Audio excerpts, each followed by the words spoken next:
Здравейте, деца!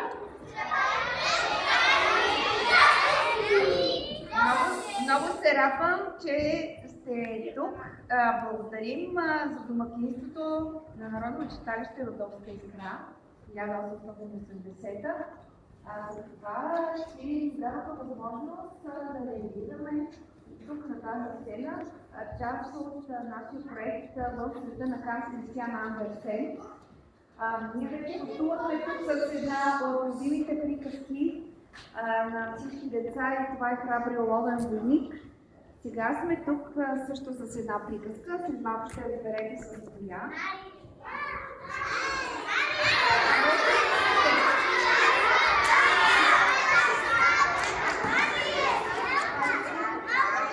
И само да ви кажа, че сме тук и благодарение финансовата подкрепа на Национален фонд култура, за което им благодарим, че ни дават тази възможност да можем да обикаляме в страната и да показваме пиесите, спектаклите, които сме направили по едни от най-хубавите приказки на Андерсен.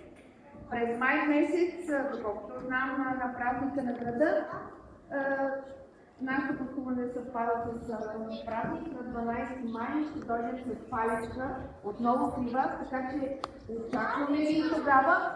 А сега, нека да ви представя моите помощници, колеги.